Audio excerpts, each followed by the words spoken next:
When cattle rancher Thomas Garrett found two 6-year-old twin girls chained to an ancient cottonwood tree during a fierce winter blizzard, half frozen and abandoned like livestock, he had no idea that saving them would force him to confront the demons that had been destroying his soul for 4 years, or that his decision in that snow-covered moment would transform not just their lives, but an entire frontier town that had forgotten what mercy looked like.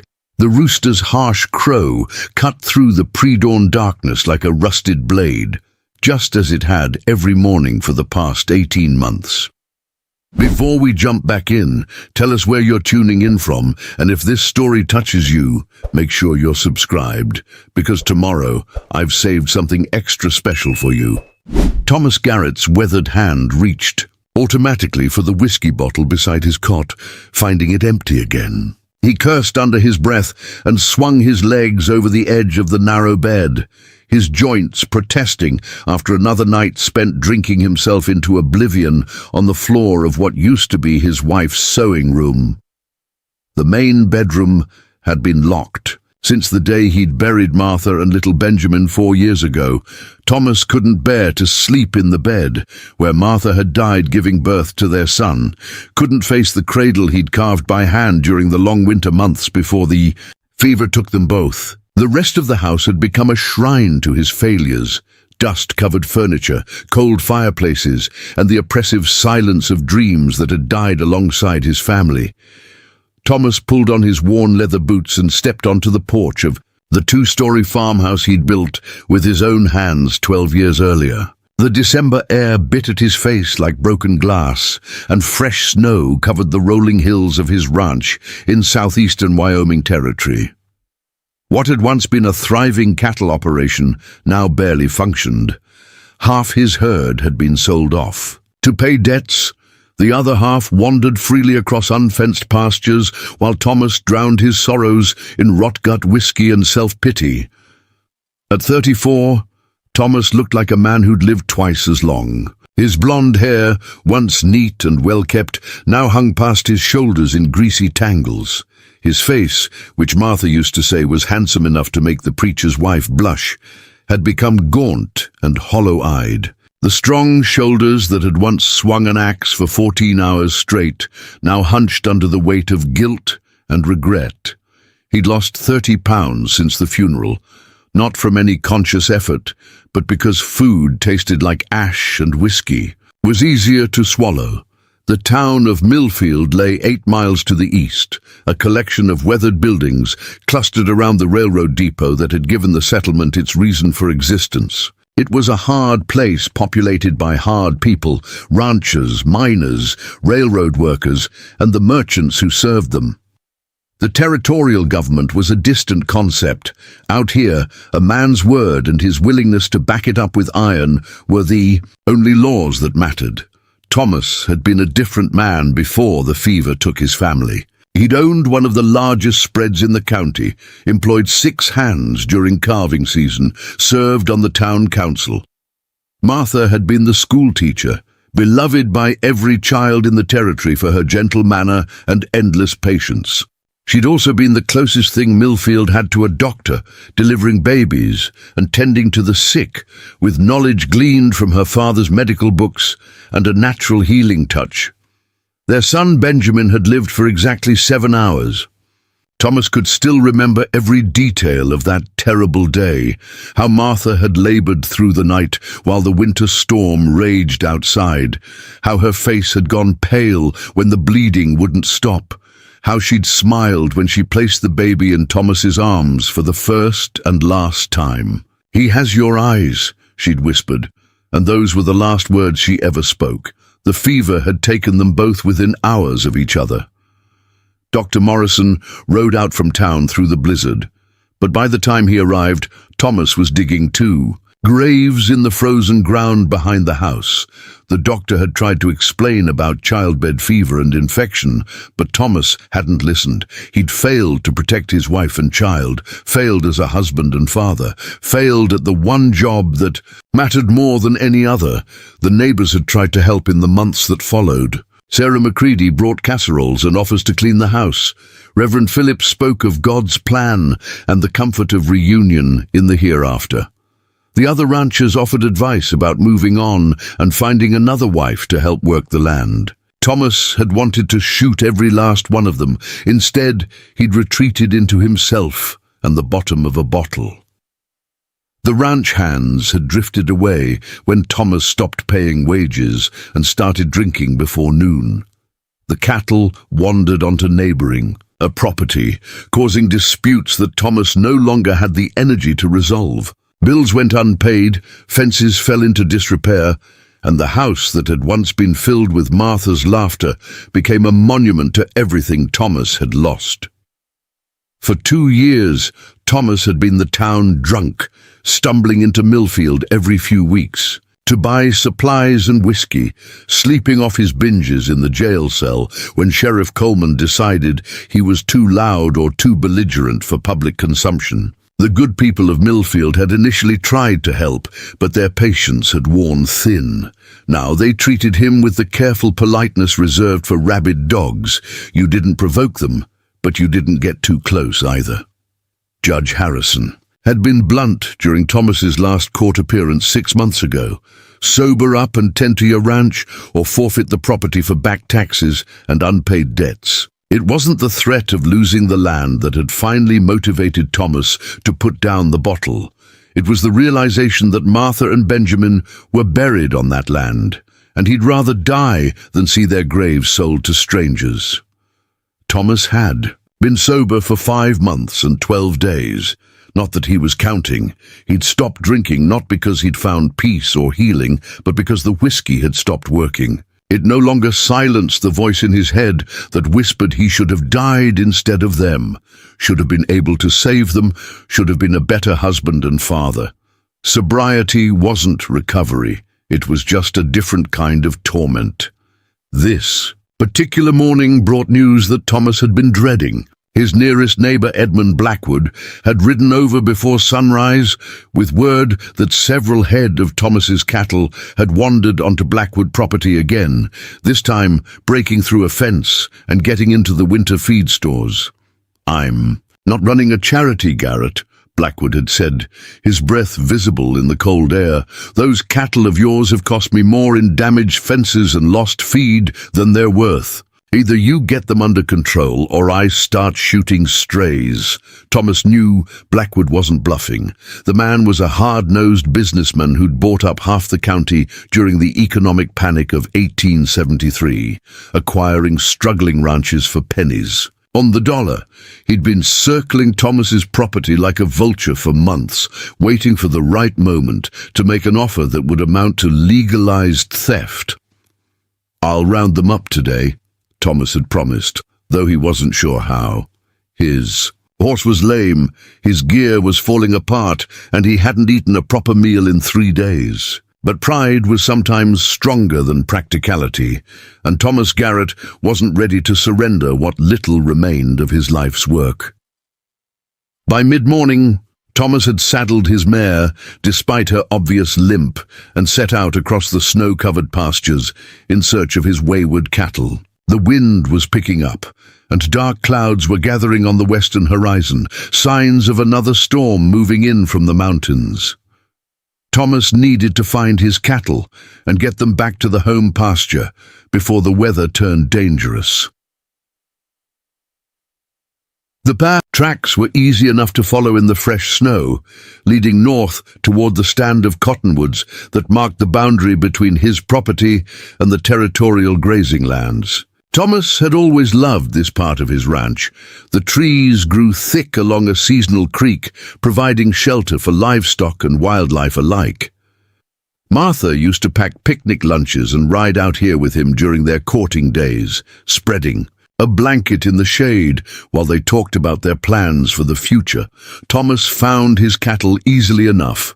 8 head clustered around a natural spring that never froze, even in the depths of winter. They looked up at his approach with the mild curiosity of animals that had grown accustomed to fending for themselves. Preparing and narrating this story took us a lot of time, so if you are enjoying it, subscribe to our channel. It means a lot to us now. Back to the story.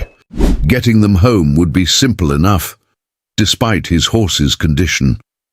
Cattle were herd animals. They'd follow each other.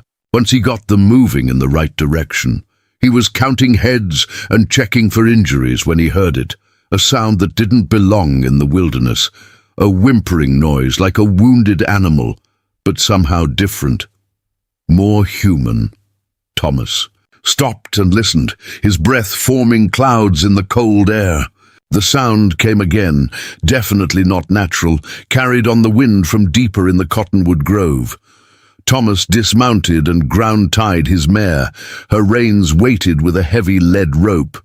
He moved carefully through the trees, following the sound, toward a natural clearing where the cottonwoods grew in a rough circle around an open space. The whimpering grew louder as he approached, more distinctly human. A child crying, he realized with alarm. His heart began to pound with something he hadn't felt in 4 years, the instinct to protect and rescue. The clearing was perhaps 40 feet across, carpeted with fallen leaves now buried under 6 inches of fresh snow. At the far edge, barely visible against the dark bark of the largest cottonwood, 2 small figures huddled at the base of the massive trunk. As Thomas moved closer, his mind struggled to process what he was seeing. 2 little girls, identical twins, maybe 6 or 7 years old, chained to the tree with heavy iron links, like the kind used to secure livestock.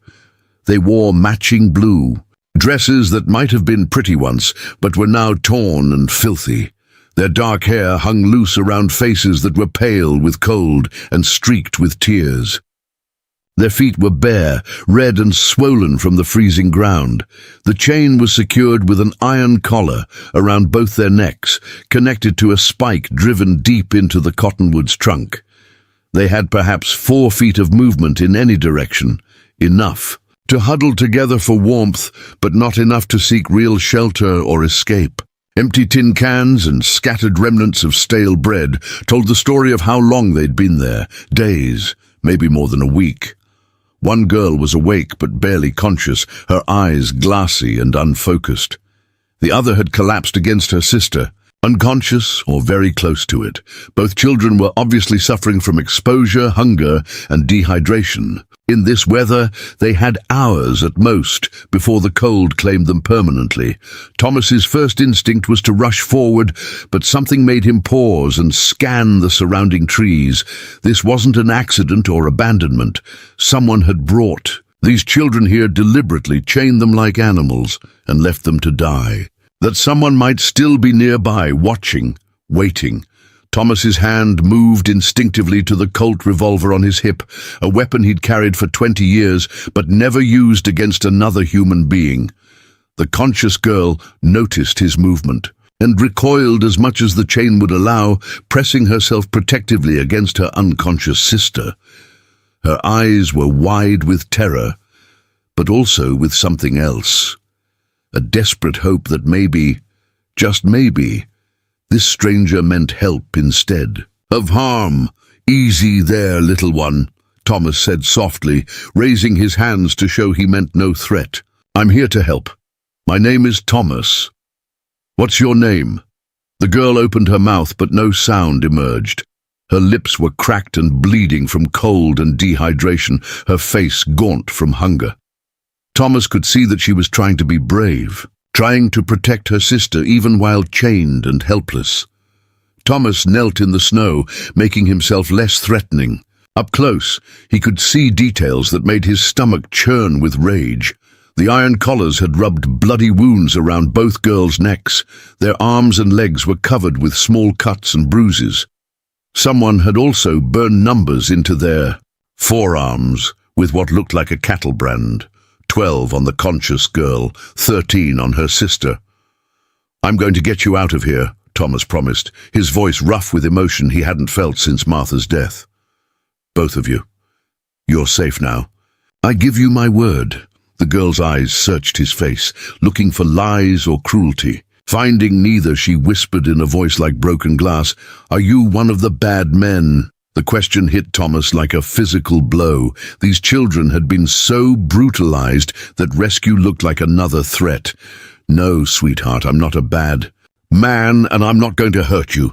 I'm going to break these chains and take you somewhere warm and safe." Thomas examined the collar mechanism. It was crude, but effective.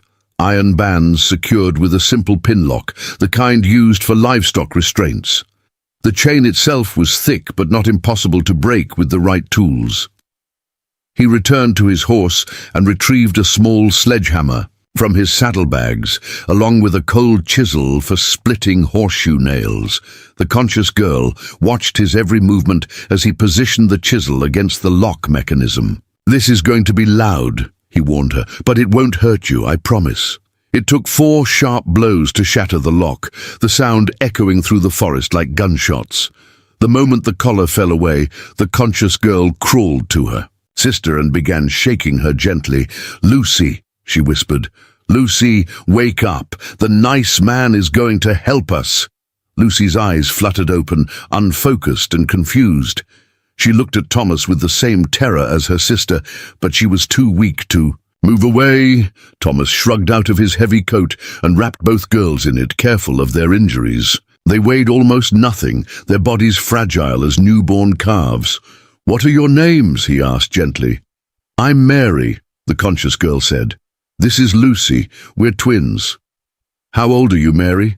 6. "Lucy's 6 too, but she's older because she came out first. Mama always said so." Mary's attempt at a smile broke something inside Thomas's chest. "Where are your parents, sweetheart?" Mary's face crumpled with fresh tears. "The traders took us from Mama and Papa. They said we were worth money, that people would pay for girls like us. They brought us here and said if we tried to run away, the wolves would eat us." Thomas felt rage building in his chest, a white-hot fury that surprised him with its intensity. For 4 years, he'd felt nothing but numbness and grief. Now, looking at these brutalized children, he felt something he'd forgotten he was capable of: protective anger that burned like forge fire. "How long have you been here?" Mary thought carefully, her young mind struggling with concepts of time. "The sun came up lots of times. I tried to count, but Lucy got sick and I got scared. Maybe 10 times, maybe more than a week." These children had been chained to a tree for more than a week in December, with minimal food and water. Thomas couldn't understand how they'd survived, except that they'd had each other and the will to live. "Mary, I need to take you and Lucy to town. There's a doctor there who can help you get better, and people who will make sure you're safe. Is that all right?" Mary looked uncertain. "Will you stay with us? I don't want the bad men to come back." Thomas felt something shift inside his chest, a sensation he hadn't experienced since Benjamin's birth and death. It wasn't healing. It was too soon for that, but it was the first crack in the wall of ice that had surrounded his heart for 4 years. "I'll stay with you," he promised. "Both of you. You're under my protection now, and I give you my word that no one will hurt you again." As Thomas carefully lifted Lucy into his arms, he noticed something else that made his blood run cold. Fresh. Horse tracks in the soft earth around the clearing, too recent to be more than a day old. Someone had been here recently, checking on their captives. Someone might be coming back. Thomas carried Lucy to his horse while Mary walked beside him, her small hand clutching his shirt. As he settled both girls on his mare's back with his coat wrapped around them, he made a decision that would change everything. He wasn't just rescuing these children, he was claiming them. Whatever had happened to their parents, whoever had done this to them, Thomas Garrett was going to make sure they never hurt another child again. He'd failed to protect Martha and Benjamin, but he wouldn't fail Mary and Lucy. For the first time in 4 years, Thomas had something to live for beyond his next bottle of whiskey. 2 little girls who needed him the way his own family had needed him, the way he'd failed to be there when it mattered most. This time would be different. This time, he wouldn't fail. As he led his horse toward town with Mary and Lucy huddled against him for warmth, Thomas felt the first stirring of something he'd thought was dead forever. Purpose, and perhaps the distant possibility of redemption. The ride into Millfield seemed to take forever, though it couldn't have been more than 2 hours. Thomas's mare moved carefully through the deepening snow, her lame leg making their progress slow and deliberate. Mary and Lucy huddled against him beneath his heavy coat, their small bodies shivering despite the shared warmth. Every few minutes, Thomas would feel Lucy's breathing grow shallow and irregular, forcing him to stop and check that she was still conscious. The storm that had been threatening all morning finally broke as they crested the final hill overlooking the town. Snow began falling in thick, heavy flakes that cut visibility to mere yards. Thomas pulled his hat low and urged his horse forward, knowing that every minute of delay could mean the difference between life and death for the girls. Millfield spread out below them like a collection of matchboxes scattered across the valley. Floor. The main street ran parallel to the railroad tracks, lined with false-fronted buildings that housed the essentials of frontier life. Murphy's General Store, the Cattleman's Saloon, Hendricks's blacksmith shop, and the small white church, where Reverend Phillips held services every Sunday for anyone brave enough to face his fire and brimstone sermons. At the far end of town stood the 2-story territorial courthouse, with Sheriff Coleman's office occupying the ground floor and Judge Harrison's courtroom upstairs. Dr. Morrison's office was located in a narrow building between the general store and the bank, marked by a simple wooden sign that read, Medical Practice, E. Morrison, M.D. Thomas had visited the doctor exactly once since Martha's death, when a kick from an ornery bull had cracked 2 of his ribs. Morrison was a competent physician who trained back east before coming west for reasons he'd never shared with anyone in Millfield. Thomas tied his horse to the hitching post outside Morrison's office and carefully lifted both girls down from the saddle. Lucy was barely conscious now, her head lolling against his shoulder like a rag doll. Mary tried to walk, but stumbled after. 2 steps, her legs too weak to support her weight. Thomas scooped her up in his other arm and pushed through the doctor's front door without bothering to knock. Dr. Morrison looked up from his desk with the irritated expression of a man interrupted. During his afternoon reading, he was a thin, precise man in his 50s, with steel-grey hair and the pale complexion of someone who spent most of his time indoors. His irritation vanished the moment he saw what Thomas was carrying. "Good Lord," Morrison breathed, rising quickly from his chair. "What happened to these children?" "Found them chained to a tree up north of my spread," Thomas said tersely. "They've been there over a week, maybe more, half frozen and starved." Morrison's professional instincts took over immediately. He gestured toward the examination room at the back of his office. "Bring them back here, quickly now." The next hour passed in a blur of urgent medical activity. Morrison worked with the efficiency of a man who treated everything from gunshot wounds to cholera during his years on the frontier. He warmed the girls slowly to prevent shock, administered small sips of water mixed with salt and sugar, and carefully cleaned their wounds while murmuring reassurances in a gentle voice that Thomas had never heard the stern doctor use before. "These burns on their arms," Morrison said quietly as he bandaged the branded numbers. "This was done deliberately. Someone marked these children like livestock." Thomas's jaw tightened. "Can you tell how long ago?" "Recently, within the last 2 weeks. I'd estimate. The wounds are still raw, showing signs of infection." Morrison looked up from his work. "Thomas, these children have been systematically abused. The malnutrition, the exposure, the branding. This isn't random cruelty. Someone did this as part of a larger plan." "What kind of plan?" Morrison hesitated before answering. I've heard stories from other territories, children disappearing from isolated homesteads, only to turn up later in unsavory circumstances. There are people who trade in human beings, Thomas, especially children. The doctor's words confirmed Thomas's worst fears. Mary and Lucy hadn't just been abandoned, they'd been kidnapped, brutalized, and prepared for sale like cattle. The thought made his stomach churn with rage and disgust. Will they recover? Thomas asked. Morrison nodded slowly. Physically, yes. They're malnourished and suffering from exposure, but children are remarkably resilient. With proper care and nutrition, they should regain their strength within a few weeks. He paused, his expression growing more serious. But the emotional trauma, that will take much longer to heal, if it ever does completely.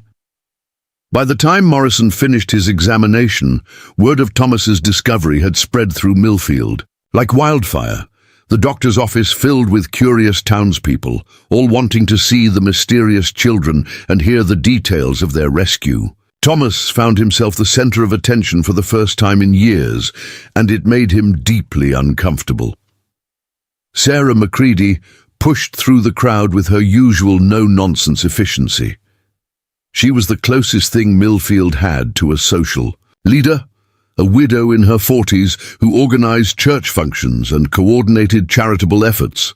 Her grey dress was immaculate despite the weather, and her greying hair was pulled back in a severe bun that matched her stern expression. "These poor angels," she said, looking down at Mary and Lucy with genuine sympathy. "Dr. Morrison, surely they can't stay in this cold office? They need proper care, warm beds, regular meals." "I agree completely," Morrison replied. "The question is where they should go." "Why, to the territorial orphanage in Cheyenne, of course," Sarah said matter-of-factly. "It's the proper place for children without families." Thomas felt something cold settle in his stomach. He'd heard stories about the territorial orphanage, overcrowded, understaffed, more concerned with housing children than caring for them. Many of the children who entered never came out, either dying from disease or simply disappearing into the vast network of indentured servitude that served the territory's labor needs. "No," Thomas said quietly. Sarah blinked in surprise. "I beg your pardon?" "I said no. They're not going to any orphanage." Sheriff Coleman stepped forward from where he'd been listening near the door. He was a heavy-set man with thinning hair and the patient demeanor of someone who'd spent years dealing with the territory's various problems. "Now, hold on, Thomas. What exactly are you proposing?" Thomas looked down at Mary and Lucy, who were awake now and listening to every word with the sharp attention of children who'd learned that adult conversations often determined their fate. Mary's hand found his and gripped it tightly, as if she sensed what was coming. "They stay with me," Thomas said simply. The room fell silent, except for the wind rattling the windows. Sarah Macready's mouth fell open in shock. Several of the other townspeople began murmuring among themselves, their voices rising in disbelief and concern. "Thomas," Reverend Phillips said carefully, "you're a single man with certain problems. The territorial authorities will never approve placing children in the care of someone who's been struggling as you have." The euphemism hung in the air like smoke from a bad cigar. Everyone in the room knew what Phillips meant. Thomas's drinking, his neglect of his ranch, his reputation as the town drunk. 4 years of grief and alcohol had destroyed his standing in the community, and now that past was being thrown in. His face. "I've been sober for over 5 months," Thomas said steadily. "That's commendable," Judge Harrison said, stepping forward from the back of the crowd. "But sobriety is one thing, Thomas. Caring for traumatized children is quite another. These girls need stability, structure, proper female guidance." Mary's grip on Thomas's hand tightened even more. She looked up at him, with eyes that held a wisdom far beyond her years, eyes that had seen too much cruelty and loss. In that moment, Thomas saw something that reminded him painfully of Martha, the same determination, the same quiet strength that had made his wife such an effective teacher and healer. "Mr. Thomas," Mary said in her small, clear voice, "are they going to take us away from you?" The question silenced the room completely. Thomas knelt down so he was at eye level with both girls, ignoring the crowd of adults arguing over their fate as if they were property to be distributed. "What do you want?" he asked gently. "You can go with these nice people to a place where there are lots of other children, where women will take care of you and make sure you have everything you need." Mary looked at Lucy, who was finally alert enough to understand what was happening. Some silent communication passed between the twins before Mary turned back to Thomas. "We want to stay with you," she said firmly. "You saved us. You promised to protect us." Lucy nodded weakly, her voice barely a whisper. "Don't let them take us away, please." Thomas felt something break open inside his chest, a dam of grief and guilt that had been holding back every emotion he'd felt since Martha's death. These children trusted him, needed him, saw something in him that the rest of the town had written off as worthless. For the first time in 4 years, someone believed he was capable of being better than he was. "Then you stay with me," Thomas said, loud enough for everyone in the room to hear. "That's settled," Sarah McCready sputtered in indignation. "This is highly irregular. A single man cannot possibly provide proper care for 2 young girls. It's unseemly, inappropriate." "It's also none of your business," Thomas said, rising to his full height.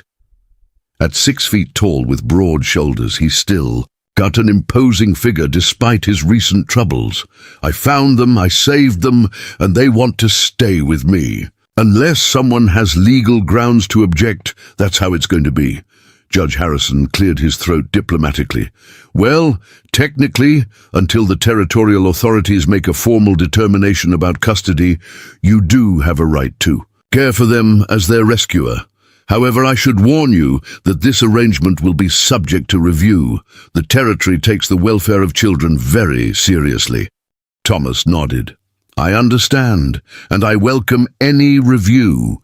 These girls will be properly cared for, I give you my word."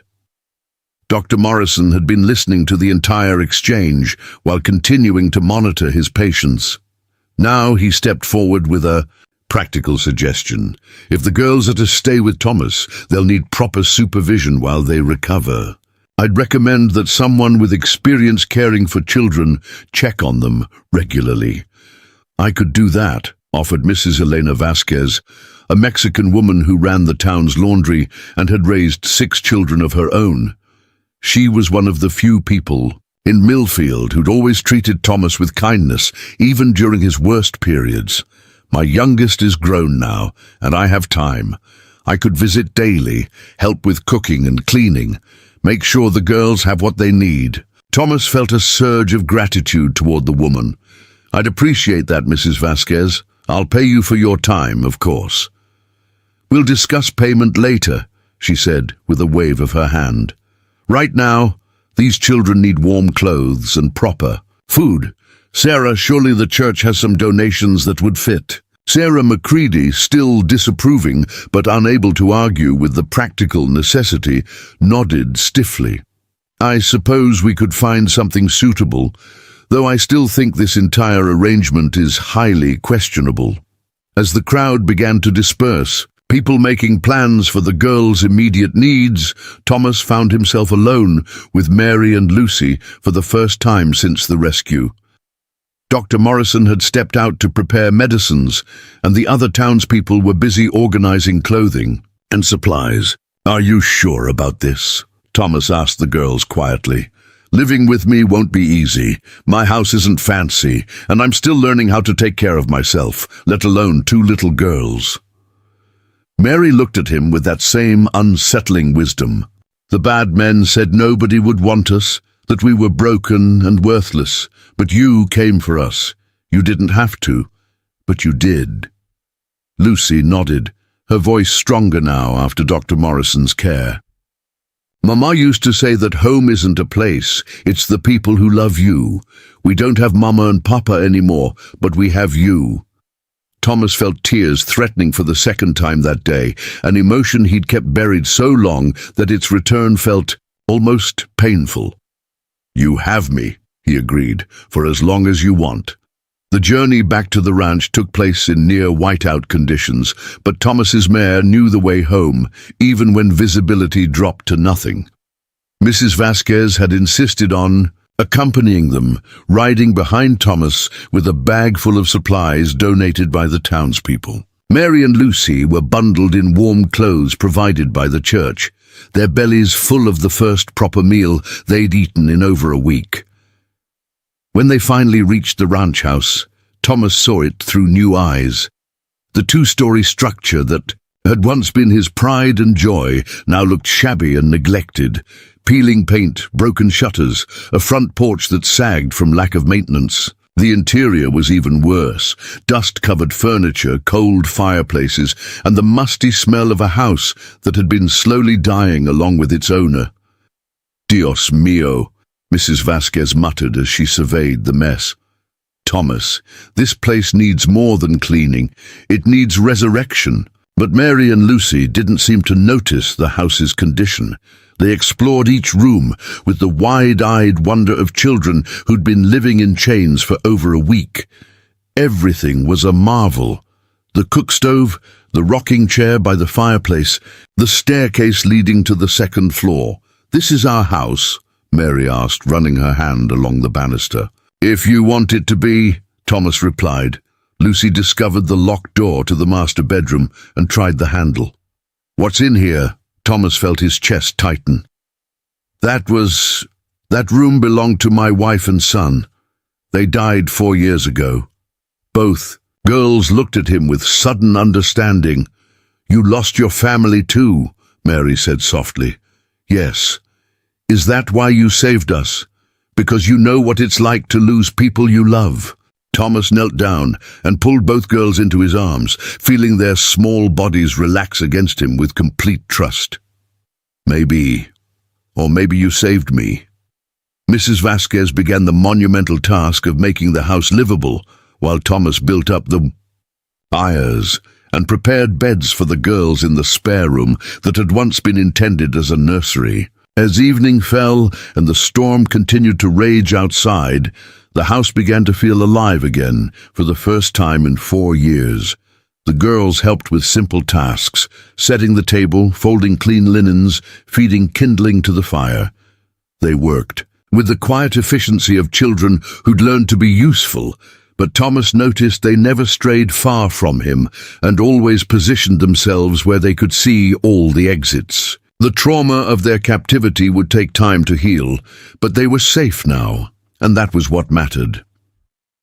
That night, as Mary and Lucy slept in beds with clean sheets and full bellies, Thomas sat by their door and listened to their peaceful breathing. For the first time since Martha's death, he felt something that resembled contentment. He had a purpose again, people who needed him, a reason to get up in the morning besides mere survival. Outside, the wind howled through the trees and snow, continued to fall, but inside the ranch house, 3 broken souls had found each other and begun the slow process of healing. Thomas didn't know what challenges lay ahead. He was certain that whoever had taken Mary and Lucy would eventually come looking for them, but he was no longer facing those challenges alone. The broken man who'd found 2 chained children in a snowstorm was discovering that sometimes salvation came in the most unexpected forms. Sometimes the people you saved ended up saving you right back. 3 weeks had passed since Thomas brought Mary and Lucy home, and the transformation was nothing short of miraculous. The ranch house, that had stood as a monument to grief and neglect, was now filled with the sounds of children's laughter echoing off walls that had known only silence for 4 years. Mrs. Vasquez had worked tirelessly to restore the home to livable condition, but it was the presence of 2 little girls that had truly brought it back to life. Thomas woke each morning to the sound of small feet pattering across the wooden floors, voices whispering excitedly about plans for the day. The girls had settled into routines with remarkable speed, as if they'd been waiting their entire lives for the stability of a real home. Mary, the more outgoing of the twins, had appointed herself as Thomas's unofficial assistant, following him around the ranch and asking endless questions about cattle, horses, and farm equipment. Lucy, quieter but equally curious, preferred to stay close to the house, helping Mrs. Vasquez with cooking and cleaning while sketching pictures in the margins of old newspapers with charcoal from the fireplace. The physical recovery had been swift. Dr. Morrison visited twice weekly, amazed by how quickly the girls' bodies healed when given proper nutrition and care. The infected wounds from their chains had closed cleanly, leaving only faint scars as reminders of their ordeal. The branded numbers on their arms would be permanent, but Mrs. Vasquez had taught them to think of the marks differently, not as signs of ownership, but as proof of their survival. However, the emotional healing proved more complex. Both girls still started at unexpected sounds, still positioned themselves near exits in every room, still woke sometimes in the middle of the night, crying for parents they believed they'd never see again. Thomas had learned to recognize the signs, the way Mary's jaw would tighten when strangers approached, how Lucy would retreat into herself when conversations turned to their past. He'd developed a gentle patience he'd never known he possessed, sitting with them during nightmares, answering the same fearful questions over and over until they felt safe enough to sleep again. The most remarkable change, however, was in Thomas himself. The man who'd spent 4 years drowning in whiskey and self-pity had rediscovered purpose and meaning. He rose early each morning, not from habit or obligation, but from genuine eagerness to see Mary and Lucy's faces at the breakfast table.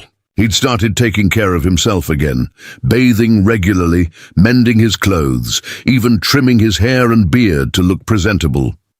Mrs. Vasquez had commented that he looked 10 years younger, and Thomas could feel the truth of it in the way he carried himself.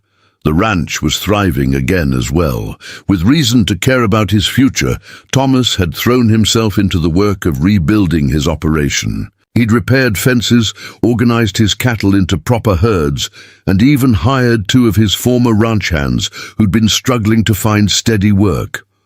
The girls loved helping with the animals, and Thomas discovered they had natural instincts around livestock. Mary could calm a spooked horse with her gentle voice, while Lucy had an uncanny ability to spot sick animals before symptoms became obvious. On this particular morning, Thomas was teaching the girls how to milk their new cow, a gentle Holstein he'd purchased from a neighboring ranch. Mary was determined to master the technique, her small hands working the teats with fierce concentration, while Lucy held the cow's lead rope and sang softly to keep the animal calm. "Like this, Papa Thomas?" Mary asked, using the name she'd started calling him the previous week. The first time she'd said it, Thomas had nearly broken down crying right there in the barn. "Perfect," Thomas replied, watching the steady stream of milk hit the bottom of the bucket. "You're a natural rancher, Mary. Both of you are." Lucy beamed at the praise, her confidence growing daily. "Mrs. Vasquez says we can help her make cheese if we get enough milk. She's going to teach us the recipe her grandmother used in Mexico." The domestic tranquility was interrupted by the sound of hoofbeats approaching the house. Thomas looked up to see Sheriff Coleman riding up the lane, his expression more serious than usual. Behind him rode 2 men Thomas didn't recognize, well-dressed strangers who sat their horses with the easy confidence of people accustomed to authority. "Girls, take the milk to Mrs. Vasquez," Thomas said quietly. "Stay in the house until I come get you." Mary and Lucy exchanged a look that conveyed entire conversations. They'd learned to read the adults around them with the sharp instincts of children who'd survived by understanding danger. Without argument, they gathered the milk bucket and hurried toward the house. But Thomas noticed they positioned themselves near the kitchen window, where they could watch what happened next. Sheriff Coleman dismounted first, his weathered face carefully neutral. "Morning, Thomas. These gentlemen rode in from Cheyenne yesterday. They'd like to speak with you about the girls."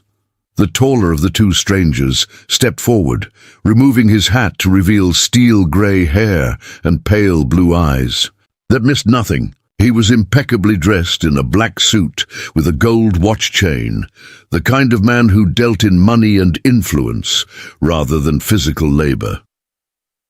"Mr. Garrett, I'm Harrison Blackthorne, Territorial Supervisor of Child Welfare Services. This is my associate, Mr. Franklin Pierce, from the Federal Marshal's Office." His voice carried the cultured accent of someone educated back east. "We're here to discuss the custody arrangement for the children you've been harboring." The word harboring hit Thomas like a slap. "I haven't been harboring anyone. I rescued 2 children from certain death and provided them with a safe home." Pierce, a lean man with cold eyes and a marshal's badge pinned to his vest, consulted a leather-bound notebook. "According to our records, these children were reported missing from a wagon train 3 months ago. Their names are Sarah and Rebecca Donovan, daughters of Irish immigrants heading to California." Thomas felt the ground shift beneath his feet. "The girls told me their names are Mary and Lucy. They said they were taken by traders." "Children who've experienced trauma often create false memories," Blackthorne said smoothly. "It's a common psychological response to unimaginable stress. I'm sure you understand how important it is to reunite them with their surviving family members." Surviving family? Pierce flipped through his notebook with practiced efficiency. "The parents died of cholera 2 weeks after the children disappeared. However, they have an uncle in San Francisco who's been searching for them since. The tragedy. He's prepared to provide a substantial reward for their safe return." Something cold settled in Thomas's stomach. The story felt wrong, too convenient, too rehearsed, but more than that, it contradicted everything Mary and Lucy had told him about their captivity. They'd been specific about being taken from their parents' farm, about traders who dealt in children, about being held with other captives before being chained to the tree. "I'd like to speak with the girls before making any decisions," Thomas said carefully. Blackthorne's smile was thin and didn't reach his eyes. "I'm afraid that won't be necessary. We have all the documentation required for legal transfer of custody. The territorial authorities have granted us full authority in this matter." Sheriff Coleman shifted uncomfortably. "Now hold on, Harrison. These girls have been through hell. Thomas has been taking good care of them, and they seem happy here. Maybe we should slow down a bit, make sure we're doing what's best for the children." Pierce's hand moved casually to rest on his gun butt. "Sheriff, this is a federal matter now. The children will be coming with us today." Thomas felt rage building in his chest, but he forced himself to remain calm. These men had the weight of law behind them, and losing his temper would only make things worse for Mary and Lucy. "Can I see this documentation you mentioned?" Blackthorne produced a sheaf of official-looking papers from his saddlebags. Thomas examined them carefully, noting the impressive seals and signatures, but also noticing inconsistencies in the dates and jurisdictions. The paperwork looked legitimate, but felt wrong, like a forgery created by someone with access to official materials. "These papers say the children were taken from a wagon train near Fort Laramie," Thomas said slowly, "but Fort Laramie is over 200 miles from here. How did they end up chained to a tree on my property?" "Obviously they escaped from there. He captors and wandered in this direction," Pierce said impatiently. "The important thing is returning them to their rightful guardian. And you're certain this uncle in San Francisco is legitimate?" Blackthorne's smile became even thinner. "Mr. Garrett, I appreciate your concern for these children, but you're hardly in a position to question legal custody arrangements. Your own reputation in this community is questionable at best. The territorial authorities are well aware of your history with alcohol and your recent financial difficulties." The threat was subtle but clear. Thomas could fight this legally, but his own past would be used against him. A drunken ranch hand with money problems against federal marshals with official documentation. It wouldn't be much of a contest in any territorial court. From the corner of his eye, Thomas saw movement at the kitchen window. Mary and Lucy were watching everything, their faces pale with fear and understanding. They'd heard enough adult conversations about their fate to know when they were being discussed like property to be transferred. "I need a moment to prepare the girls," Thomas said finally. "They'll need to pack their belongings." "That won't be necessary," Blackthorne replied. "Their uncle has arranged for complete wardrobes and accommodations in San Francisco. They won't need anything from here." The casual dismissal of the girls' few possessions, clothes donated by the townspeople, small toys they'd collected, Lucy's charcoal drawings, revealed more about these men's true nature than hours of conversation. They saw Mary and Lucy as objects to be moved efficiently, not children with feelings and attachments. Thomas walked toward the house with measured steps, his mind racing through options. He could fight, but that would put the girls in immediate danger. He could try to delay, but Pierce's hand on his gun suggested that patience wasn't part of their plan. Most of all, he could see in Blackthorne's confident demeanor that this wasn't their first time removing children from reluctant guardians. Mrs. Vasquez met him at the kitchen door, her usually warm face tight with worry. "Those men, they mean to take the girls." "They have papers," Thomas said quietly. "Legal authority." "Legal authority to do what? Steal children from people who love them." Mary and Lucy appeared behind Mrs. Vasquez, their hands clasped tightly. Together, they'd changed from their work clothes into their best dresses, as if preparing for something formal and terrible. "Papa Thomas," Mary said in a small voice, "are we going away?" Thomas knelt down and pulled both girls into his arms, breathing in the scent of their hair and memorizing the feeling of their small bodies, trusting him completely. "Those men say you have family in California. An uncle who's been looking for you." "We don't have any uncle," Lucy said firmly. "Mama and Papa were all alone. That's why they came west, because they didn't have family back in Ireland." Thomas's heart clenched. The girls' certainty about their family situation contradicted everything Blackthorne and Pierce had claimed. Either the children were confused about their own relatives, or the officials were lying about the uncle's existence.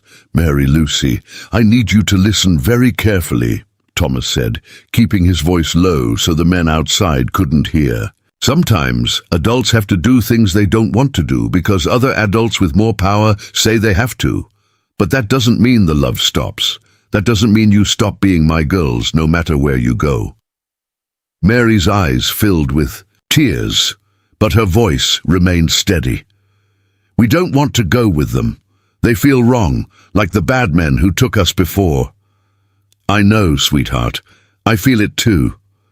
But sometimes we have to be smart, instead of just brave." Thomas reached into his pocket and pulled out a small object he'd been carrying since the day after he found them. Martha's wedding ring, which he'd stopped wearing years ago, but kept as his most precious possession. He pressed it into Mary's, a palm, and closed her fingers around it. "This belonged to my wife," he whispered. "Keep it safe and remember that no matter how far apart we are, you'll always be my daughters. Both of you." Lucy threw her arms around his neck with desperate strength. "Promise you'll come find us." "I promise," Thomas said, and meant it with every fiber of his being. "I don't know how long it will take, but I will find you. I will bring you home." The ride away from the ranch was the hardest thing Thomas had ever endured. He watched from the porch as Blackthorne and Pierce loaded Mary and Lucy into a covered wagon that had been waiting just out of sight beyond the hill. The girls looked back at him until the wagon disappeared over the ridge, their faces pale but determined. Sheriff Coleman remained behind, his expression troubled. "Thomas, something about this doesn't feel right. Those papers looked official, but they felt wrong," Thomas finished. "Everything about those men felt wrong. What are you going to do?" Thomas was quiet for a long moment, watching the dust settle where the wagon had vanished. When he spoke, his voice carried a cold determination that Sheriff Coleman had never heard before. "I'm going to get my daughters back, and if those men have hurt them, I'm going to make sure they never hurt another child again." Mrs. Vasquez appeared beside them, her face wet with tears, but her expression fierce. "You won't be going alone, Thomas. Those girls are family now, and family protects family." As the sun began to set over the Wyoming hills, Thomas Garrett stood on his porch and made a silent vow. Mary and Lucy had trusted him to protect them, and he'd failed. But this failure would be temporary. He'd find them, bring them home, and destroy anyone who stood in his way. The broken man who'd found 2 chained children in a snowstorm was about to discover just how far he'd go to protect the family he'd thought he'd lost forever. Thomas didn't sleep that night. He sat in his kitchen with a cup of coffee that had long since grown cold, staring at the chair where Lucy used to eat her breakfast, while Mary chatted about her plans for the day.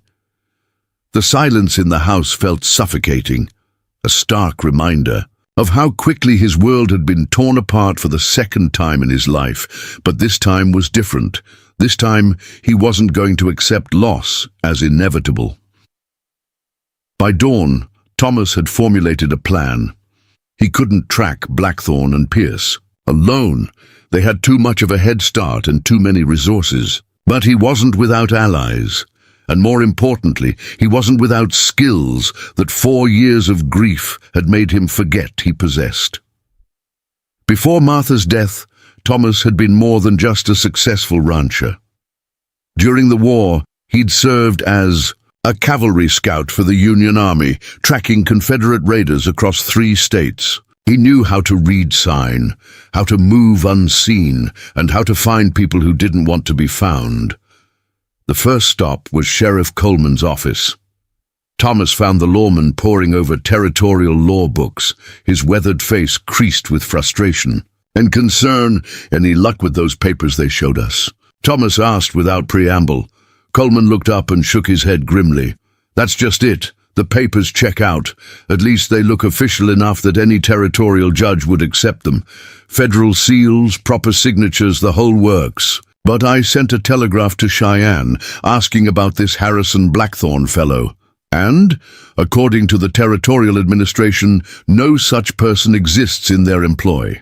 There's no Harrison Blackthorne on any federal payroll, and the real child welfare supervisor is a woman named Margaret Henderson, who's currently in Denver attending a conference." Coleman closed the law book with a snap. "Thomas, those men were complete frauds." The confirmation of what Thomas had suspected hit him like a physical blow. Mary and Lucy hadn't been rescued by their uncle. They'd been kidnapped again, this time by criminals sophisticated enough to forge federal documents and impersonate government officials. "There's more," Coleman continued, pulling out a stack of telegraph messages. "I reached out to some contacts in other territories. Turns out there have been similar incidents across the region. Children disappearing from isolated homesteads, sometimes rescued by officials who later turn out to be fraudulent. It's part of a larger operation." "What kind of operation?" Coleman's expression darkened. "Human trafficking, Thomas. There's a network of criminals who specialize in acquiring children and transporting them to buyers in California and beyond. They use forged documents and official-looking procedures to make their thefts appear legal." Thomas felt rage building in his chest, but this time it was cold and controlled, the focused anger of a man who'd found his purpose. "Do we know where they're taking them?" "That's the problem. These people are professionals. They use multiple routes, safe houses, false identities. The children could be anywhere between here and California by now." Coleman studied Thomas's face carefully. "What are you thinking of doing?" "I'm going after them." "Thomas, you can't track a professional criminal organization across 3 territories by yourself. These aren't just cattle rustlers or claim jumpers. They're organized, well-funded, and dangerous. Then I'll get help." Thomas left the sheriff's office with a list of contacts. Former Army scouts, territorial marshals, bounty hunters who specialized in tracking dangerous criminals. More importantly, he had the beginning of a trail. Coleman had learned that similar kidnappings had occurred along a route leading toward Denver, suggesting that the criminals used established pathways through the Rocky Mountains. His next stop was the telegraph office, where he sent messages to every contact on Coleman's list. The responses that came back over the next few hours painted a grim but hopeful picture. Several experienced trackers were willing to help, either out of professional courtesy or because they'd been tracking the same criminal network. Most encouraging was a response from Jake Morrison, a former Army Ranger who'd been investigating child disappearances for the past year. Morrison's telegraph was brief, but informative. Network operates out of Denver. Leader calls himself the Collector. Meet me at Brown Palace Hotel soonest. Bring proof of children's identity. Thomas spent the rest of the day preparing for what he knew would be a long and dangerous journey. He cleaned and oiled his service revolver, a Colt Army model. He hadn't touched since the war. He packed supplies for weeks on the trail: ammunition, dried food, medical supplies, warm clothing. Most importantly, he gathered every piece of evidence he could find about Mary and Lucy's true identity. Mrs. Vasquez proved invaluable in this effort.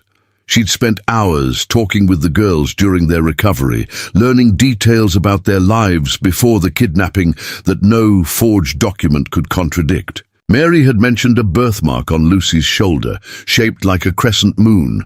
Lucy had described their mother's lullabies in a mixture of English and Irish Gaelic. Both girls had been able to recite their home address and describe their parents' physical appearance in detail. "They're not Sarah and Rebecca Donovan," Mrs. Vasquez said firmly as she helped Thomas pack. "Those men were lying about everything. The uncle, the wagon train, all of it. Mary and Lucy told me their real surname is McKenna, and their parents owned a small farm outside Denver before the traders took them." The revelation that the girls' family farm had been near Denver aligned perfectly with Morrison's intelligence about the criminal network's base of operations. Thomas felt the first stirring of hope he'd experienced since watching the wagon disappear over the ridge. That evening, as Thomas prepared to leave at first light, he received an unexpected visitor. Reverend Phillips knocked on his door just after sunset, his usually stern expression softened by genuine concern. "Thomas, I heard about what happened. I came to offer my help." Thomas was surprised by the offer. Phillips had been one of the most vocal critics of allowing a single man to care for two young girls, and their relationship had been strained since Martha's death. "I appreciate that, Reverend, but I don't think prayers are going to bring them back." Phillips stepped inside without invitation, his pale eyes serious. "You're right. Prayer alone won't save those children, but information might, and I have information you need." The Reverend's words caught Thomas's attention. "What kind of information?" 3 months ago, a family named McKenna attended services here. Irish immigrants traveling through on their way to California. They had twin daughters, maybe 6 years old, who matched the description of your Mary and Lucy. Phillips paused, his expression growing darker. "The family disappeared from their camp outside town that same night. Their wagon was found abandoned, but the bodies were never recovered." Thomas felt pieces of a horrific puzzle clicking into place. "You think Mary and Lucy are the McKenna girls?" "I'm certain of it. The mother had the same accent as your Lucy when she tries to sing those Irish lullabies. And there's something else. The father mentioned they were fleeing from someone, not just seeking a better life. He was afraid, Thomas, afraid of something specific." "Did he say what?" Phillips nodded grimly. "He mentioned owing money to dangerous men back in Denver, men who dealt in things other than debt collection. I got the impression they were running from more than just financial troubles." The revelation added another layer of urgency to Thomas's mission. If Mary and Lucy's parents had been killed by the same people who'd taken the children, then the girls were witnesses to murder as well as victims of kidnapping. The criminals would have even more reason to make sure they disappeared permanently. Thomas left Millfield before dawn, riding his best horse and leading a pack animal loaded with supplies. The journey to Denver would take at least a week through difficult mountain terrain. But he knew the route from his army days. More importantly, he was finally doing something instead of sitting helplessly while the people he loved suffered. The first 2 days of travel took him through familiar territory, rolling hills and grasslands, gradually giving way to foothills and pine forests. Thomas pushed hard but carefully, knowing that his horse's condition could mean the difference between success and failure. He camped in hidden spots off the main trail, built small fires that couldn't be seen from a distance, and kept his weapons close at hand. On the third day, Thomas encountered his first sign that he was on the right track.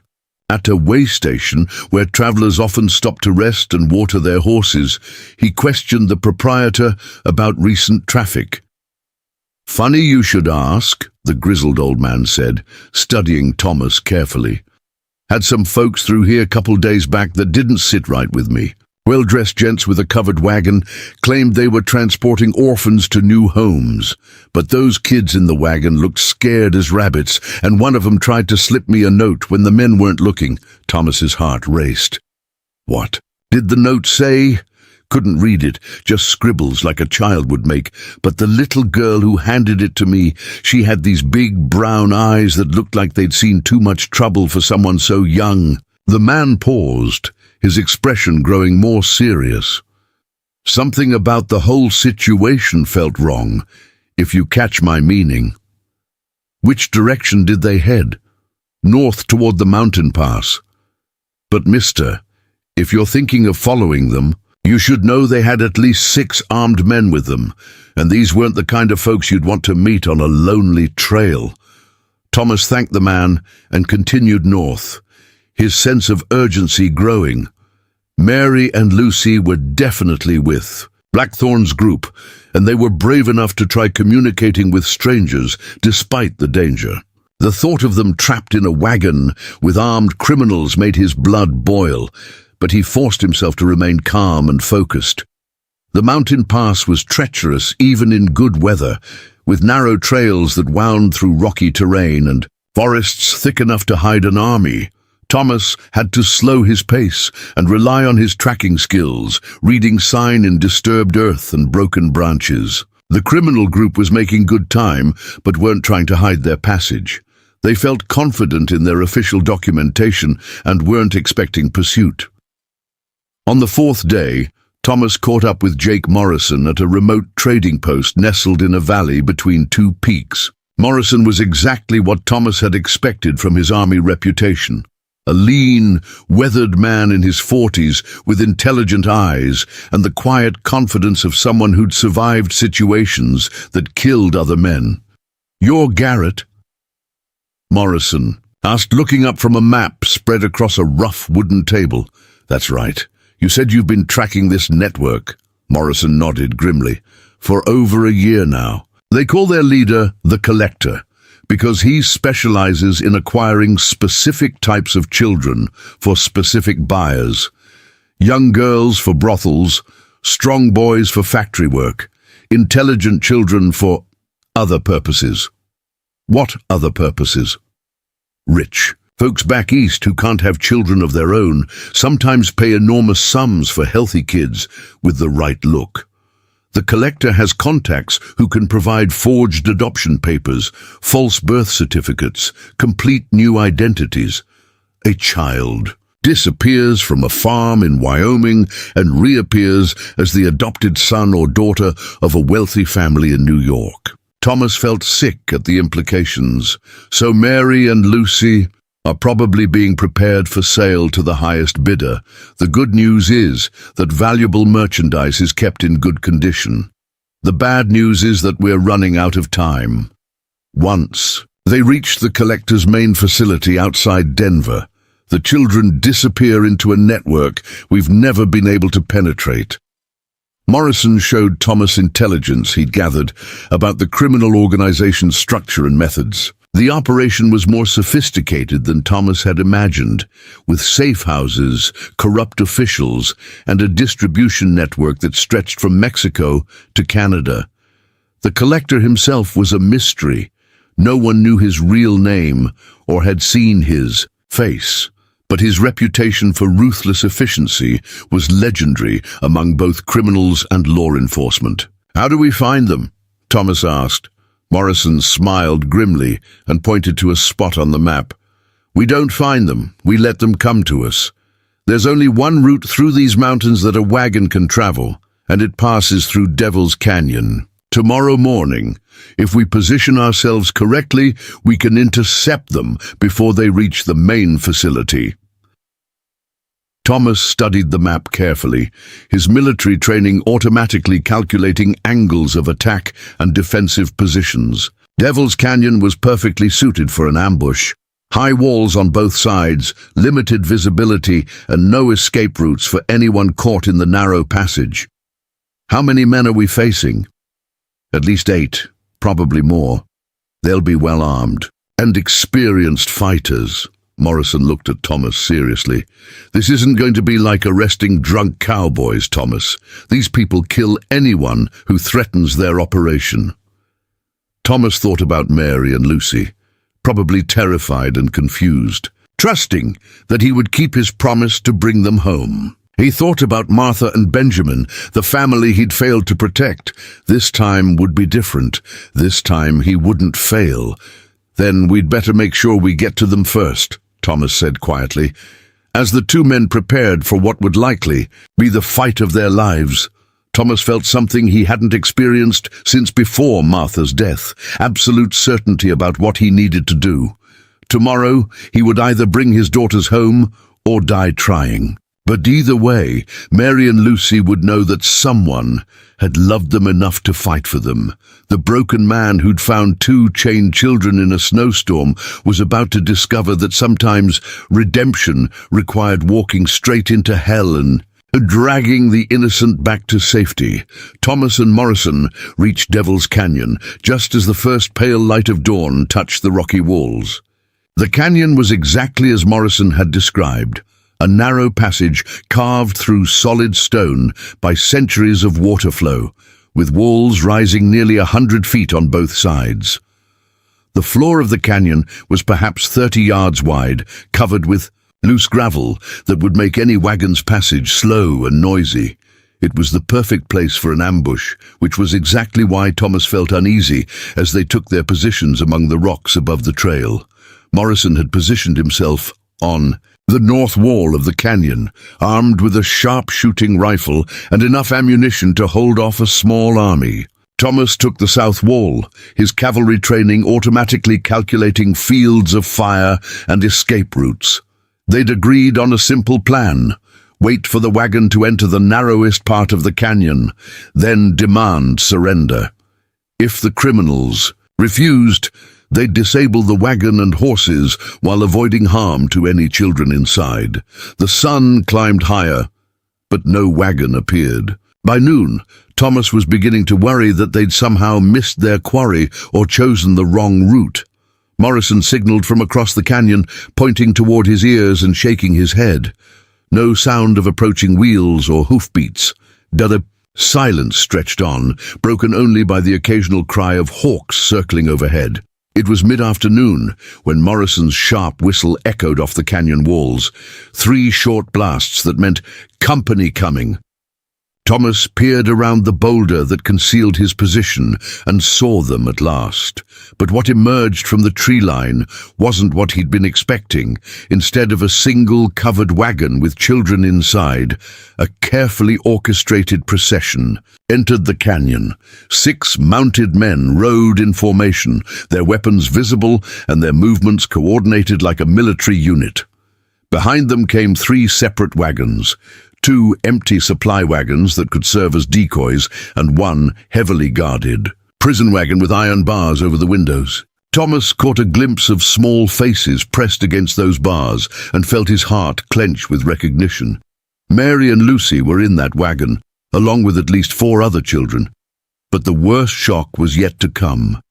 Riding at the center of the procession, mounted on a magnificent black stallion and dressed like a frontier gentleman, was a figure Thomas recognized from newspaper sketches and wanted posters across 3 territories. Marcus Thorne, known in criminal circles as the Collector, was nothing like Thomas had imagined. Instead of a rough desperado, he appeared to be a cultivated man in his 50s, with silver hair and the bearing of someone accustomed to command. He wore a tailored black coat, polished boots, and carried himself with the confidence of a man who'd never met a problem he couldn't solve with money or violence. But it was the man riding beside Thorne who made Thomas's blood run cold. Harrison Blackthorne, the false federal agent who'd taken Mary and Lucy, was clearly subordinate to the real criminal mastermind, which meant the elaborate charade at Thomas's ranch had been orchestrated by someone far more dangerous than a simple kidnapper. Morrison's signal came again, 2 long blasts followed by 1 short. Enemy's strength was greater than expected. Thomas could see the tactical problem immediately. They'd planned for a wagon guard of 6 to 8 men, not a professional military formation of 12 armed criminals. More importantly, the presence of multiple wagons meant they couldn't simply disable one vehicle and expect to rescue all the children. As the procession moved deeper into the canyon, Thomas heard something that made his tactical concerns irrelevant. A clear, sweet voice began singing an Irish lullaby, Lucy's voice, carrying up from the prison wagon with heartbreaking clarity. She was singing the same song she'd hummed while helping with chores at the ranch. The lullaby, Mrs. Vasquez said, came from her mother's homeland, but the song wasn't random. As Lucy sang, Thomas realized she was deliberately drawing attention to the prison wagon, letting him know which vehicle held the children.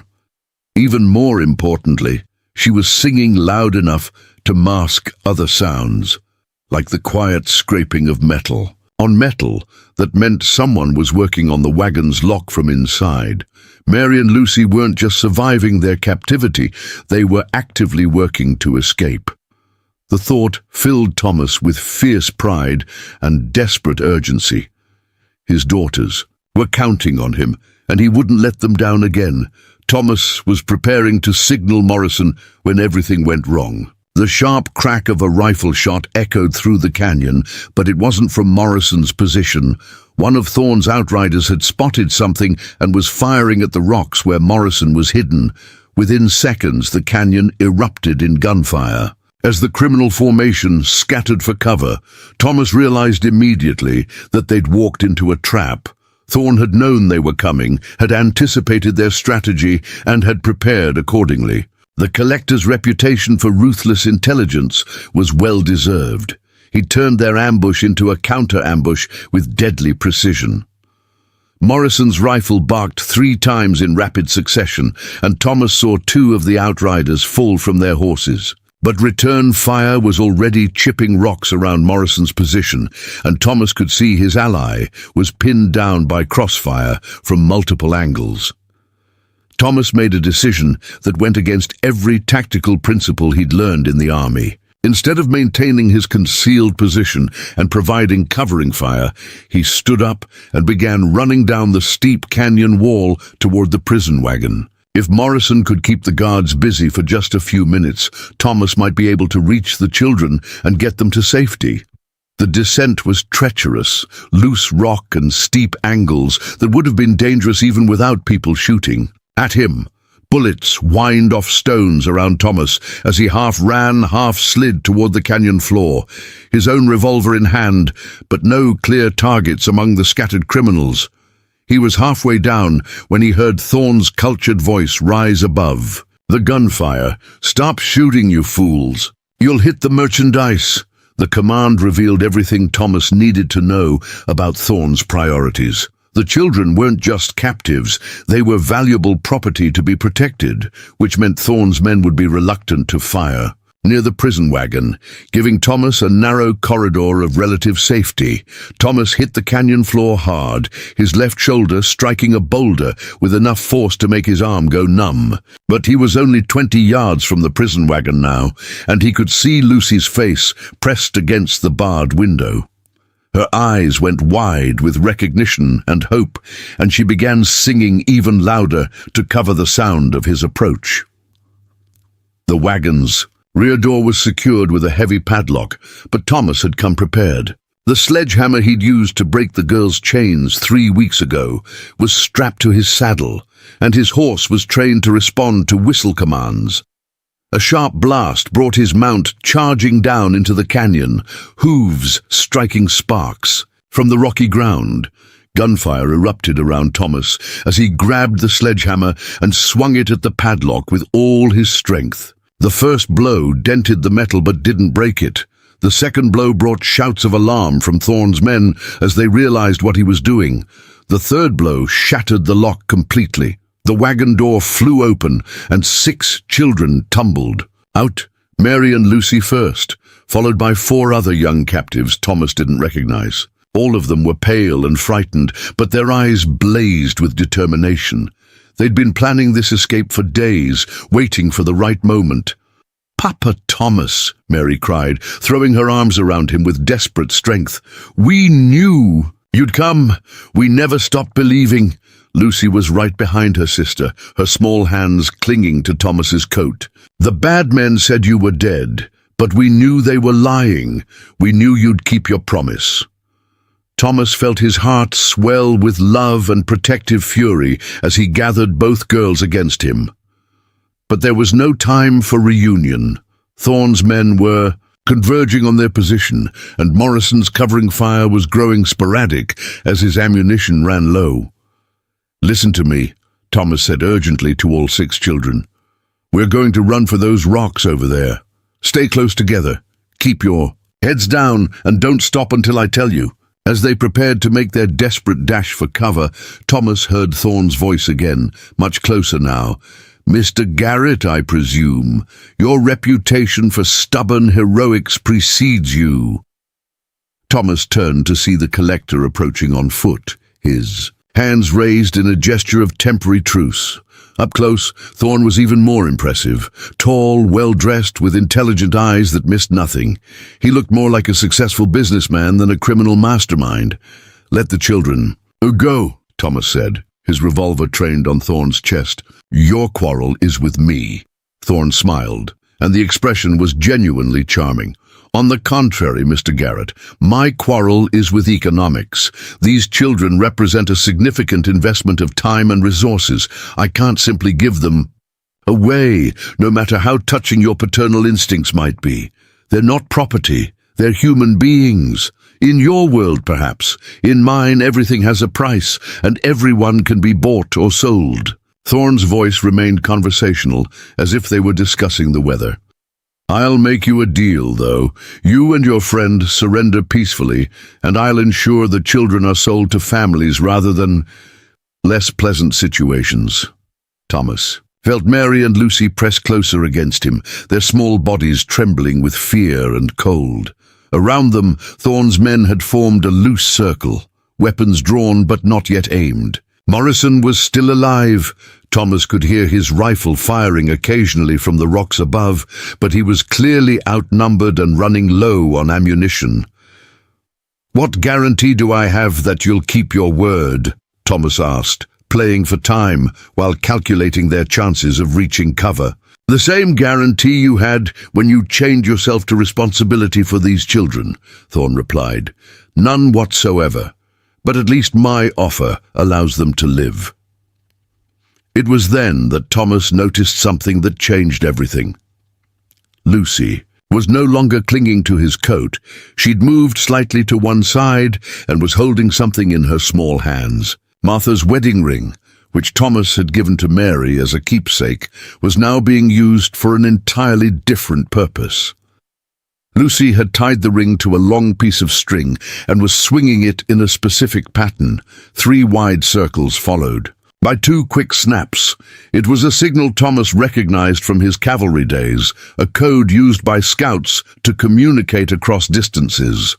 Someone had taught Lucy military signals, which meant there were other players in this deadly game. The realization hit Thomas like a physical blow. Morrison hadn't been tracking the criminal network for a year. He'd been working with them. The elaborate ambush plan, the detailed intelligence about Thorne's operations, the convenient meeting at the trading post, all of it had been orchestrated to bring Thomas and the children to this exact spot. But if Morrison was working for Thorne, who was firing from the rocks above? And more importantly, who had taught Lucy the military signals she was using to warn Thomas about the trap? The answer came in the form of a new voice echoing off the canyon walls, a woman's voice speaking with calm authority. "Federal marshals, throw down your weapons and surrender." Suddenly the canyon erupted with activity as armed figures emerged from concealment points Thomas hadn't even noticed. Real federal marshals, led by a tall woman with graying hair and the bearing of someone accustomed to command. They moved with professional precision, surrounding Thorne's men and cutting off escape routes with military efficiency. Thorne's expression shifted from confidence to cold rage as he realized he'd been outmaneuvered. Impossible. We had intelligence about all federal operations in this territory. The lead marshal approached with her weapon drawn, but not aimed directly at anyone. "Mr. Thorne, I'm Deputy Marshal Catherine Harrison. You're under arrest for kidnapping, human trafficking, and murder." She glanced at Thomas with a slight smile. "Mr. Garrett, thank you for leading us to the main nest. We've been tracking this operation for 2 years." Thomas felt the world spinning around him as pieces of the puzzle clicked into place. The entire rescue mission had been a carefully orchestrated federal operation. Morrison had been playing a role, probably feeding information to Thorne while actually working for the marshals. The children's kidnapping from Thomas's ranch had been allowed to happen because it would lead to Thorne's capture. "You used Mary and Lucy as bait," Thomas said, his voice tight with fury. Marshal Harrison's expression grew serious. "We used the situation that already existed, Mr. Garrett. These children were going to be taken regardless of our investigation. At least this way, we could ensure their safety while dismantling an organization that's destroyed hundreds of families." Mary looked up at Thomas with confusion. "Papa, Thomas, are we safe now? Are the bad men going to jail?" Thomas knelt down and pulled both girls close, his voice gentle despite the rage burning in his chest. "Yes, sweetheart, you're safe now. All of you are safe." But as he held his daughters and watched federal marshals place shackles on the collector and his men, Thomas knew the real battle was just beginning. He'd gotten Mary and Lucy back, but the trauma of their experiences would take years to heal. More importantly, he'd learned that even the people trying to help sometimes saw children as tools to be used rather than lives to be protected. As the sun began to set over Devil's Canyon, painting the rock walls gold and crimson, Thomas made a silent promise. Mary and Lucy would never again be put in danger for the greater good. Whatever it took, whoever he had to fight, his daughters would grow up safe and loved. The broken man who'd found 2 chained children in a snowstorm had discovered that sometimes saving the people you love means accepting that the world is more complicated and dangerous than you ever imagined. But he'd also learned that love gives you the strength to face any enemy and overcome any obstacle. And for the first time in years, Thomas Garrett felt truly alive. 6 months after the events at Devil's Canyon, Thomas stood on the front porch of his ranch house, watching Mary and Lucy play with a litter of puppies in the yard. The morning sun cast everything in golden light, and the sound of children's laughter filled the air in a way that still sometimes caught him by surprise. The house that had been a tomb for 4 years was now truly alive again, not just with the presence of his daughters, but with the steady stream of visitors who'd become part of their extended family. the trial of Marcus Thorne and his criminal network had taken place in Denver 3 months earlier, drawing newspaper reporters from across the country. Thomas had testified for 2 days, describing the girls' condition when he'd found them and the elaborate deception that had separated them. But it was Mary and Lucy's testimony that had truly sealed Thorne's fate. Despite their young age, they'd spoken with clarity and courage about their experiences, helping the federal prosecutors understand the full scope of the trafficking operation.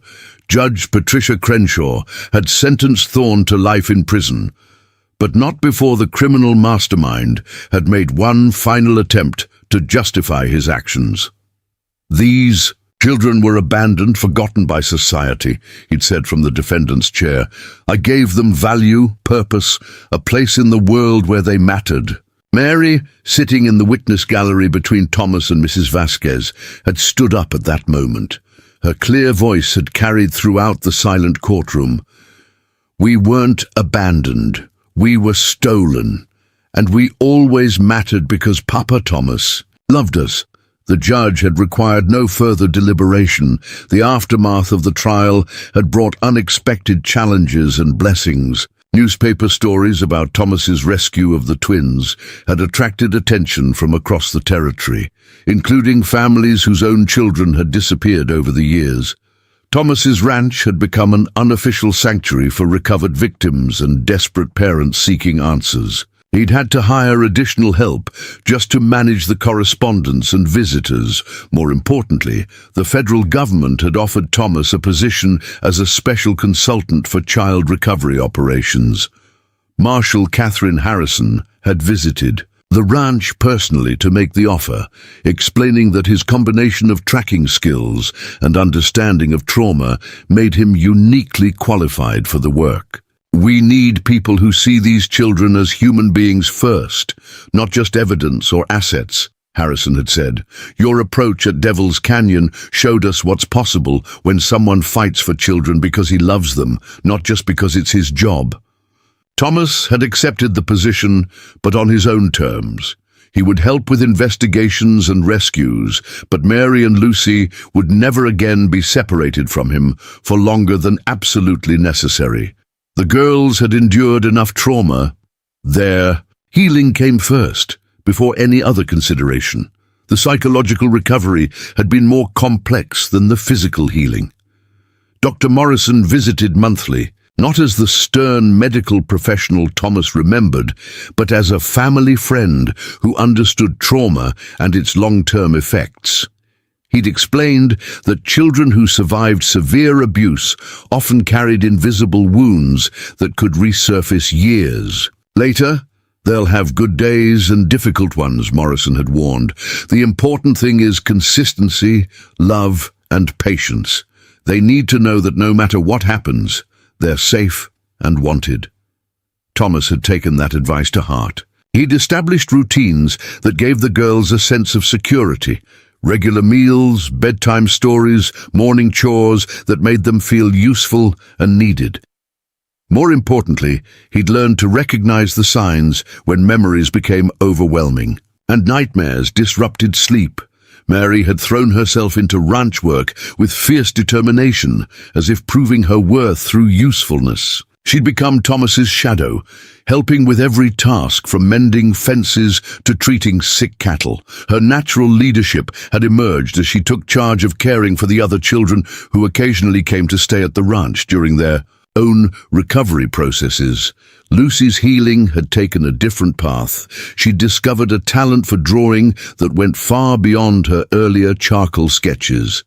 With proper paper and pencils provided by donations from townspeople, she'd begun creating detailed pictures of ranch life, horses in pasture, sunset over the mountains, portraits of family and friends. But her most powerful drawings were the ones she called memory pictures, abstract images that somehow captured emotions and experiences in ways that words couldn't express.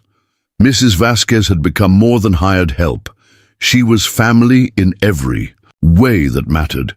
She'd moved into the small cabin behind the main house, officially serving as housekeeper and tutor, but actually filling the role of grandmother, confidant, and cultural bridge. She'd taught the girls Spanish alongside English, shared stories of her own childhood in Mexico, and provided the feminine guidance that Thomas knew he couldn't give them. The townspeople of Millfield had undergone their own transformation during the past 6 months. The dramatic rescue and subsequent trial had brought national attention to their small community, but more importantly, it had forced them to confront their own assumptions about family, belonging, and redemption. Thomas was no longer seen as the town drunk who'd gotten lucky. He was recognized as a man who'd found his purpose and risen to meet it. Sarah McCready had been among the most vocal in acknowledging her earlier mistakes. She'd visited the ranch several times to apologize personally and had organized a fund among the church ladies to provide clothing and educational materials for Mary and Lucy. "I was wrong about what those children needed," she'd admitted to Thomas. "They didn't need proper society ladies telling them how to behave. They needed someone who would fight for them." Reverend Phillips had also undergone a change of heart. His sermons had shifted from fire and brimstone to themes of redemption and found family. He'd begun blessing non-traditional households and had even suggested that love and commitment mattered more than legal documents when it came to defining a family. Sheriff Coleman had become a regular visitor, often bringing case files for Thomas to review in his consulting capacity. The two men had developed a genuine friendship based on mutual respect and shared commitment to protecting the vulnerable. Coleman had also begun training other law enforcement officers in recognizing signs of child trafficking, using lessons learned from the Thorne investigation. But perhaps the most significant change had come in Thomas himself. The man who'd spent 4 years believing he was worthless had discovered not just purpose, but joy. He woke each morning eager to see what the day would bring, whether it was teaching Lucy to ride a horse or helping Mary understand complicated ranch finances. The grief over Martha and Benjamin's deaths hadn't disappeared, but it had transformed. From a crushing weight into a gentle sadness that honored their memory without destroying his ability to love again. On this particular morning, Thomas was reading a letter that had arrived with the previous day's mail delivery. The envelope bore an official seal from the territorial government, and Thomas had assumed it was related to his consulting work. Instead, it contained news that changed everything. The letter was from Judge Harrison, informing Thomas that the territorial legislature had passed a special bill formally recognizing his adoption of Mary and Lucy. Due to the extraordinary circumstances of their case and Thomas's demonstrated commitment to their welfare, all legal obstacles had been removed. Mary and Lucy were now officially and permanently his daughters, with all the rights and protections that status provided. Thomas felt tears blurring his vision as he read the letter a second time. For 6 months, he'd lived with the fear that some bureaucratic technicality might separate them again. Now that fear was gone forever, Mary and Lucy were his daughters not just in his heart, but in the eyes of the law. "Papa Thomas." Mary's voice broke through his emotional reverie. She was standing at the bottom of the porch steps, her arms full of squirming puppies, her face bright with curiosity. "Is that a happy letter or a sad letter?" Thomas folded the document carefully and smiled down at her. "It's the happiest letter I've ever received, sweetheart. It says that you and Lucy are officially my daughters now, forever and always, no matter what." Mary's face lit up with pure joy. Lucy, come here. Papa Thomas got the letter that makes us a real family." Lucy came running from the barn, her drawing pad forgotten in her excitement. "Does this mean no one can take us away anymore?" "No, Thomas confirmed, kneeling down as both girls launched themselves into his arms. "You're stuck with me now, whether you like it or not." "We like it," they said in unison, their voices muffled against his shoulders. That evening, Thomas organized an impromptu celebration. Mrs. Vasquez prepared a feast. Sheriff Coleman brought his fiddle, and half the town of Millfield showed up to congratulate the newly official family. As the sun set and lanterns were lit around the yard, Thomas found himself surrounded by people who'd become part of their extended community. Dr. Morrison sharing medical stories with visiting families, Reverend Phillips leading a group sing-along, Sarah McCready teaching some of the younger children a complicated clapping game. Mary and Lucy moved through the crowd like small ambassadors, introducing new arrivals to old friends, making sure everyone felt welcome. Thomas watched them with amazement, seeing how naturally they'd taken on the role of hostesses. These children, who'd been brutalized and traumatized, had somehow retained their capacity for kindness and inclusion. As the evening progressed, Thomas noticed Marshal Harrison approaching through the crowd. She'd traveled from Denver specifically for the celebration, bringing news about the ongoing investigation into other trafficking networks. "We've identified and arrested 12 more members of Thorne's organization," she reported quietly. "More importantly, we've rescued over 30 children who are being held in various facilities across 3 territories. Your consulting work has been invaluable in developing new protocols for victim recovery." Thomas nodded, pleased by the progress, but more focused on the children playing around them. "Any word on finding Mary and Lucy's extended family?" Harrison's expression grew more serious. "We've made contact with relatives in Ireland, distant cousins who remember the McKenna family emigrating to America. They're willing to correspond with the girls, if you think it would be helpful for them to know about their heritage. I'll ask them. The choice should be theirs." "There's something else," Harrison continued. "The territorial governor wants to offer you a permanent position as director of a new child welfare bureau.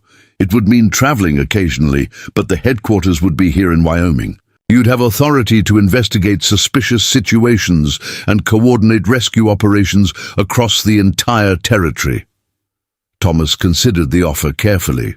The work was important and needed, but he'd learned to be cautious about anything that might disrupt the stability Mary and Lucy had found. "I'll need to discuss it with the girls," he said finally. "They're part of every decision I make now." As if summoned by his words, Mary and Lucy appeared beside him, their faces flushed from dancing and their eyes bright with happiness. "Papa Thomas," Lucy said, tugging on his sleeve, "Mrs. Vasquez says you used to play fiddle before Mama Martha died. Will you play something for us?" Thomas felt his chest tighten with memory.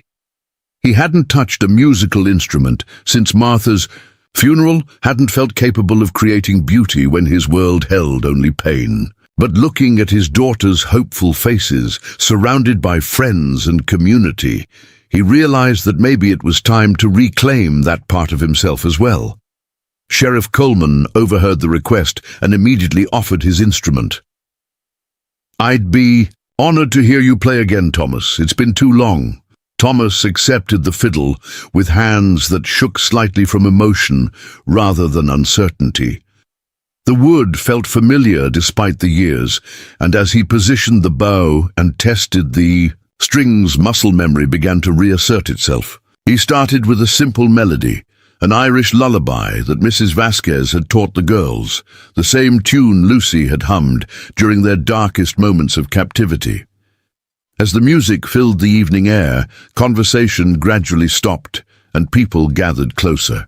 Thomas closed his eyes and let the melody carry him back to happier memories. Martha singing while she cooked, baby Benjamin sleeping peacefully in his cradle, dreams of the family they'd planned to build together. But when he opened his eyes, he saw the family he'd actually built. Mary and Lucy watching him with rapt attention, Mrs. Vasquez swaying gently to the rhythm, neighbors and friends sharing in the music and the moment. This wasn't the life he'd planned, but it was the life he'd been given, and it was beautiful in ways he'd never imagined possible. Thomas transitioned into a more complex piece, a dance tune that got people moving and clapping. Mary grabbed Lucy's hands and spun her around the yard, their laughter ringing out above the music.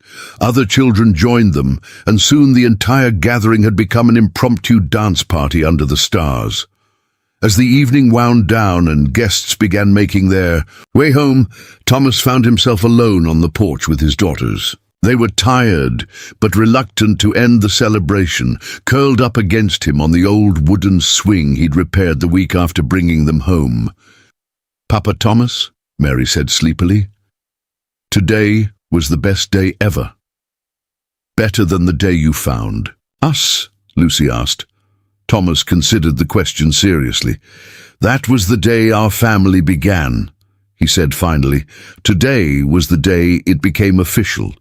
Both days are important, but for different reasons." "Will we have more best days?" Mary wondered.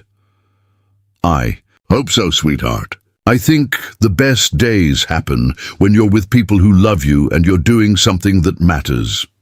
As the girls drifted off to sleep in his arms, Thomas looked up at the stars and thought about the letter in his pocket, the job offer from Marshall Harrison, and all the possibilities that lay ahead.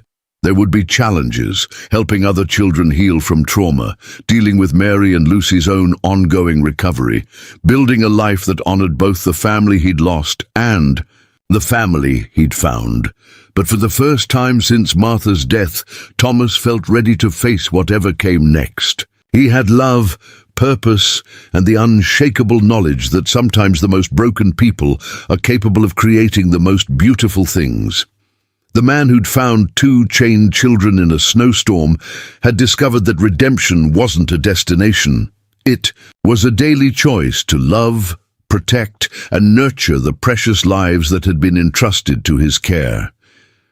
And in making that choice every day, he'd found not just healing for Mary and Lucy, but healing for himself. Under the vast Wyoming sky, surrounded by the sound of his daughter's peaceful breathing, Thomas Garrett finally understood what home really meant. Up next, you've got 2 more standout stories right on your screen. If this one hit the mark, you won't want to pass these up. Just click and check them out, and don't forget to subscribe and turn on the notification bell so you don't miss any upload from us.